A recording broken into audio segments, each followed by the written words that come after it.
Salut les mobbers! Alors petite vidéo rapide sur les chromes. On verra en début de vidéo deux astuces à moins de 2 balles pour pouvoir entretenir les chromes qui sont restés chromes. Et en fin de vidéo, on verra une astuce pour les chromes qui là ont été piquetés par la rouille. Allez, on y va! Fire!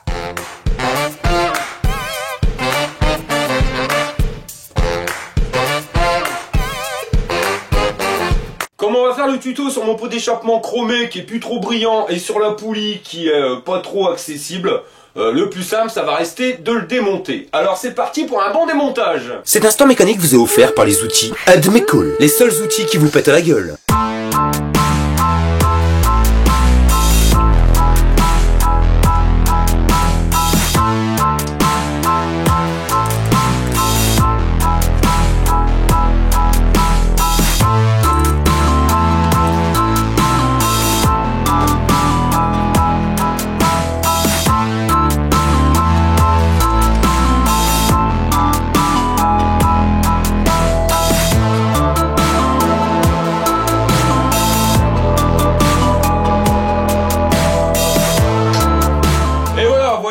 Moins de 5 minutes et maintenant on va pouvoir bien accéder à notre poulie, ça sera quand même plus simple. Il faut quand même avouer que la mécanique sur mobilette c'est la grande classe à Paname.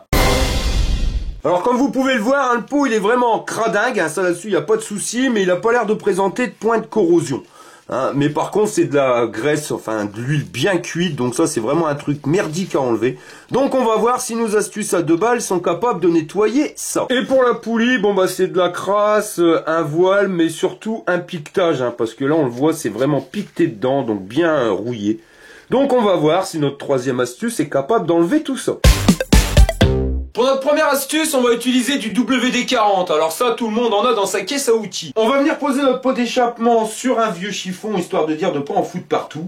Et on va pulvériser notre pot d'échappement avec le WD-40. Donc on va faire que la moitié, l'autre moitié on le fera avec notre autre astuce. Et maintenant on va laisser agir à peu près 1 heure, en sachant qu'au bout d'une demi-heure, je vais venir remettre un petit peu de produit pour que tout ça, ça soit bien imprégné. Ensuite, vous prenez un chiffon en microfibre et vous allez venir frotter la partie qui a été pulvérisée avec le WD-40. Alors allez-y gaiement, il faut quand même appuyer assez fort. Et s'il y a des traces qui restent, vous inquiétez pas, on va venir remettre à nouveau du WD-40 et on va laisser agir 1 heure encore. Pour les traces les plus tenaces, on va prendre de la laine d'acier 000. Alors c'est la plus fine. On l'asperge de WD-40 et on frotte. Alors il n'y a pas besoin de frotter comme un maboule. Juste frotter et encore frotter. Si les traces persistent, n'appuyez pas sur votre laine d'acier, car vous risquez de rayer votre chrome et ça va laisser un léger voile. Le mieux, c'est de pulvériser à nouveau de WD-40 et de laisser agir. Il faut que le produit pénètre dans la saleté pour pouvoir s'enlever très facilement. Et une fois que vous aurez enlevé toutes les taches, il ne vous restera plus qu'à remettre du WD-40 et de lustrer avec votre chiffon en microfibre. Voilà, donc je viens de finir la moitié du pot, comme vous pouvez voir la différence entre ce qui a été fait et ce qui n'a pas été fait. Donc tout est parti, là-dessus, sur la saleté, aucun problème. Il n'y a qu'au niveau du collecteur, où ça avait jauni légèrement. Bon bah ça reste légèrement jaune, ça on changera rien. Mais sinon, le pot, il est nickel, enfin la moitié du pot. Bon, on va s'occuper du reste avec la deuxième astuce. Là, c'est une astuce à grand-mère. Bon alors la seconde astuce, c'est un truc à ma femme. Elle a nettoyé devant moi l'évier et quand j'ai vu comment ça marchait, franchement le produit, elle est pas prête de le retrouver. Alors c'est un nettoyant inox qu'on trouve dans les magasins Action à 99 centimes et vous allez voir, ça marche nickel. Donc d'abord, vous secouez comme un gorille le bidon et vous venez mettre le produit directement sur la surface à nettoyer. Alors n'hésitez pas à bien l'étaler, surtout sur les plus grosses taches pour bien faire entrer le produit dans la tâche. Ensuite, vous allez venir frotter le tout avec un chiffon microfibre ou une éponge. Alors c'est pas miraculeux comme le HP34, c'est clair, mais pour moins d'1 €, ça marche quand même nickel. Le truc, c'est qu'il faut frotter, frotter et encore frotter. Mais vous allez voir que petit à petit, vous allez dégager toutes les merdes. Quand tout est parti, vous prenez un pulvérisateur avec de l'eau et mettez-en partout. Alors si vous n'avez pas de pulvérisateur, c'est pas grave, vous balancez de l'eau, le principal c'est de bien enlever le produit. Donc ensuite, vous allez venir retirer tout ça, enfin du moins bien l'essuyer avec une feuille d'essuie-tout. Donc le principal, c'est de bien rincer le produit et de bien retirer la flotte qu'il y a dessus. Bon bah à vrai dire, on voit pas trop de différence entre le WD-40 et le produit magique à grand-mère. Seul truc que je vois, vous voyez, c'est la cartouche qui est quand même dégueulasse, donc bah je vais en profiter, je vais le faire en nettoyant inox. Bon allez, même punition pour la cartouche, donc on en fout partout du produit, on étale bien, on vient frotter directement avec notre chiffon microfibre, on pulvérise de flotte, on essuie le tout, et c'est fini. Et voilà, cartouche finie, donc mon pot a été fait complètement, la moitié au WD-40 et l'autre moitié avec le nettoyant inox. La différence avec le nettoyant inox, vous voyez, c'est que ça va pas protéger dans le temps. Donc vous prenez pas la tête, hein, parce qu'en plus on a rajouté de l'eau, donc on a dégagé le produit.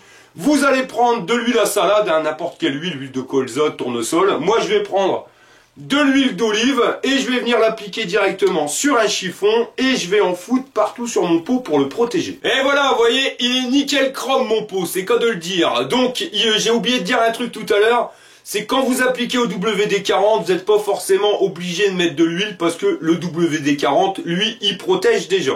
Mais bon, à mieux c'est protégé, à mieux que ça sera. Ah, voilà mon ami Sergio, les gars. Bah alors, ça va mon ami Sergio? Ouais, ça va les gars? Donc voilà, alors mon ami Sergio il est là, alors vous êtes nombreux à me dire, bah ouais, on le voit plus trop sur les tutos.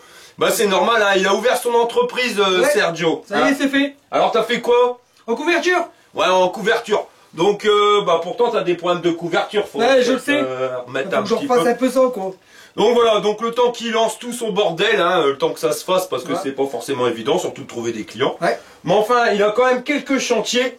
Et moi je veux pas sa mort, hein, parce que Sergio je le connais, hein, c'est Hercule, ouais, et 8 mètres en bas.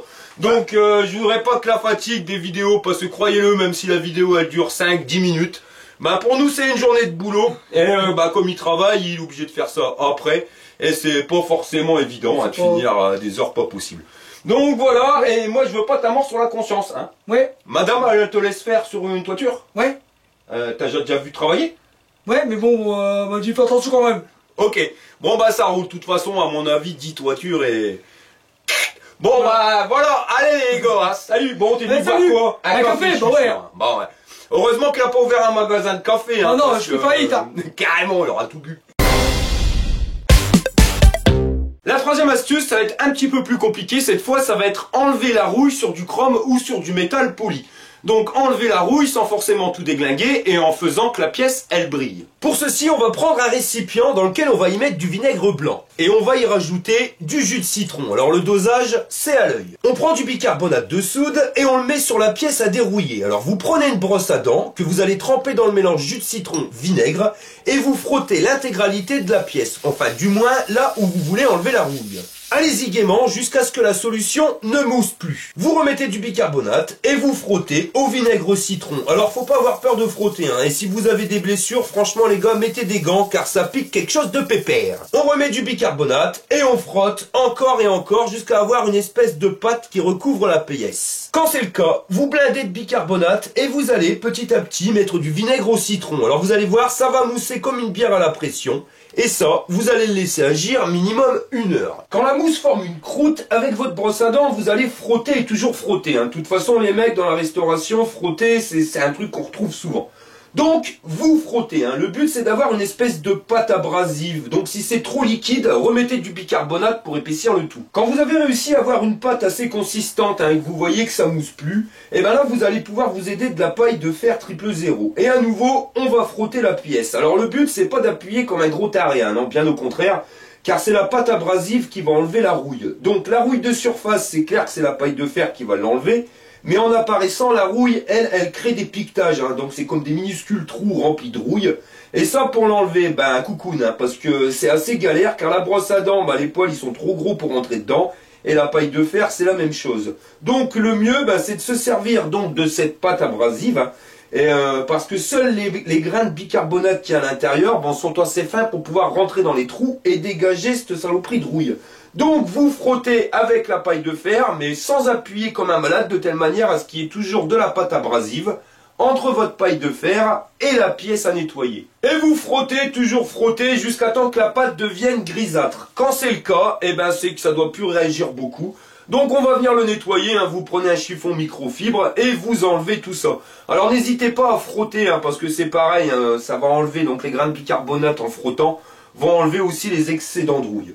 Et vous allez renouveler l'opération si le résultat ne vous convient pas. Alors on met du bicarbonate, on frotte à la brosse à dents avec du vinaigre citron, on applique la pâte à la paille de fer et on essuie le tout. Bon là on commence à être pas trop mal comme vous pouvez le voir, hein, mais il y a encore des petites traces de rouille qui persistent. Alors c'est vraiment little, hein, c'est vraiment tout petit tout petit. Donc je vais vous donner une petite astuce pour pouvoir arriver à bout de ces petites tâches. On va prendre notre jus de citron et on va venir frotter donc sur la pièce directement. Alors on n'hésite pas, hein, on met du jus, évitez de mettre les pépins, hop. Et on va venir frotter l'intégralité de la cloche, histoire de dire que le jus de citron pénètre bien à travers les petites traces de rouille. Et vous allez voir que par la suite, le jus de citron, avec le temps, il va changer de couleur. Alors comme vous pouvez le voir, ça fait pas 10 minutes et la couleur a déjà bien changé. Alors, hein, tous les 5-10 minutes, vous revenez avec votre citron et vous allez frotter, vous voyez. Et là, la couleur va redevenir transparente. Hein. C'est bien, c'est que ça agit. Quand on a passé 3 ou 4 fois du citron, on va venir mettre du bicarbonate de soude. Alors, on n'en met pas trop, vous voyez, on va rajouter plutôt petit à petit. Et on va venir frotter avec notre brosse à dents. Voilà, vite fait. On rajoute le mélange vinaigre blanc, jus de citron. Et là, vous voyez, ça fait de la mousse.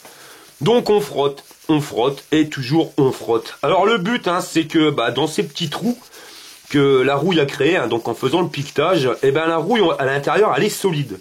C'est pour ça que l'avantage avec le jus de citron, c'est que lui va bien pénétrer cette couche de rouille. Et après, quand on va revenir faire notre pâte abrasive, là, ce qu'on est en train de faire, ça va enlever beaucoup plus facilement la partie supérieure de cette croûte. Et au fur et à mesure, on va en enlever. Donc il va falloir le faire 1 fois, 2 fois, 3 fois. Ça dépend de l'état de la pièce que vous avez.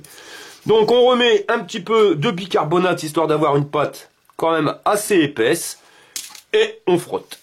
Quand on a bien frotté avec la brosse à dents et que ça réagit plus, hein, que ça mousse plus, là on va se servir de cette pâte abrasive. Et on va venir donc nettoyer directement la surface. Alors moi j'utilise de la paille de fer, hein, donc 000, la plus fine. Mais c'est pas forcément obligatoire, on pourrait le faire avec le doigt, même si c'est complètement stupide. Mais le but, c'est vraiment de vous expliquer que c'est pas forcément la paille de fer qui va nettoyer, mais juste le frottement du bicarbonate sur la pièce à nettoyer. Alors on pourrait le faire avec un essuie-tout, le problème c'est que l'essuie-tout, lui, va absorber toute l'humidité de la pâte, et la pâte va devenir de plus en plus solide, elle va s'émietter, enfin c'est une vraie merde. Donc moi je préfère la paille de fer ça absorbe pas. Et ça marche rien de mieux. En plus, la paille de fer, ça va venir frotter. Et finalement, ça va faire lustrer en même temps.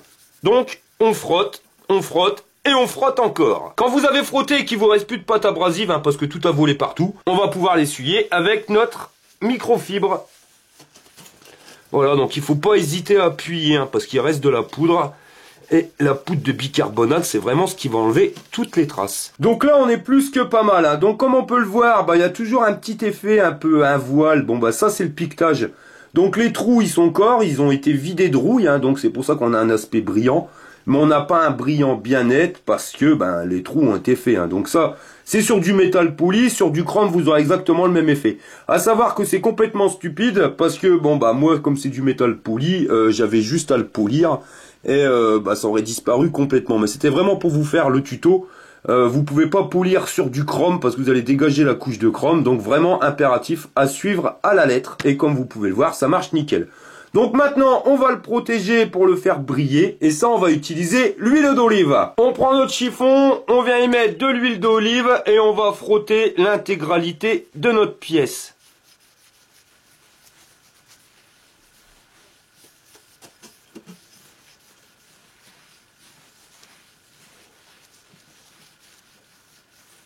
Voilà les mobers, ça y est, ma poulie elle est nickel, donc tout est bon. Maintenant je vais pouvoir continuer la restauration de ma mobilette. Allez, je vous dis à la prochaine pour une prochaine vidéo. Fire!